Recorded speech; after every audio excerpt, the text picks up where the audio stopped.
Hi, everybody. I'm Geraldo Rivera. Up front tonight, two frightening investigations about the people in our everyday lives. We often take them for granted, but we don't really know them, and they're coming into our homes.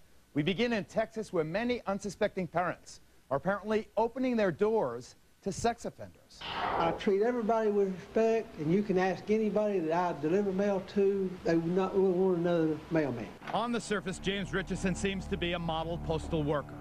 He's been delivering mail for 25 years now.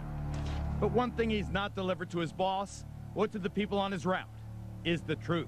They don't know. It's none of their business. Richardson was working in Texas for the U.S. Postal Service in June of 1991 when he admits, while he was off the job, he molested a young girl. Just something about her. She was 16, developing. I can't explain. Richardson pleaded guilty in 1992. He served 10 years probation with deferred adjudication. That's a legal term, which means his crime was simply wiped clean after he completed his probation. I told you I went through 7 years of therapy and I completed it. But Texas law requires Richardson to register as a sex offender for the rest of his life. Children know that you work for the post office, you're the mailman. Henry Mayfield works with James Richardson at the Valley Ranch Post Office.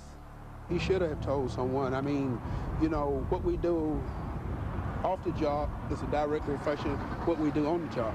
Ace reporter Rebecca Aguilar of KDFW Fox 4 News in Dallas has been working this story since January. If you're a parent of a teenager, don't you think I should know that you're delivering my mail? No, I don't think you should. Should you? What if there's a murderer living in this?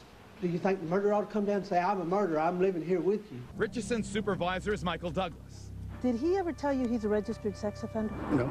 Douglas also knew how to keep secrets. Wait until you hear this. He made a mistake. I made a mistake. What do you mean you made a mistake? I'm pretty sure you probably already know that I'm a registered sex offender.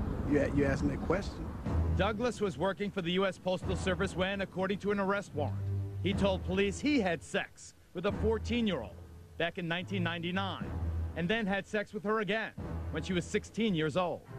I made a mistake, and I'm paying for it, believe me. In June 2002, Douglas pleaded guilty to aggravated sexual assault of a child and received 7 years probation. Douglas says that when he told his postmaster that he was a registered sex offender, she fired him. But he says his union got his job back. So how do these guys get away with no one catching on to their crimes as they keep their day jobs? Rebecca says that because there were plea bargains and not trials, there were no absences from work to explain to bosses or co-workers. They also got probation, so there was no reason to tell the boss because they weren't going to prison, they weren't going to jail, and there's no policy that says I have to tell my boss at the U.S. Postal Service that I have been accused of a crime. Laura Ahern is the executive director of Parents for Megan's Law. It is completely unacceptable for a registered sex offender to be delivering mail in a community, and especially because people in the community didn't know about it. We have been not somewhat ignorant about the matter, but we have no knowledge of it at all. McKinney Boyd is the spokesman for the U.S. Postal Service's Dallas district. He says they had no idea registered sex offenders were and are working among their 15,000 employees. There's not a system in place that will allow the Postal Service or any employer to know that an existing employee has committed a crime. Richardson and Douglas claim they will not molest again. I'm not a predator. I don't prey on children. James Richardson believes he has somehow found a miracle cure. I was cured, if you want to call that. And I know that everybody out there says you're never cured. I disagree with that. I don't know one sex offender that is cured. The spokesman for the Dallas Postal District says locally they hope to cross-reference the names of their employees with the names on the DPS website listing the registered sex offenders.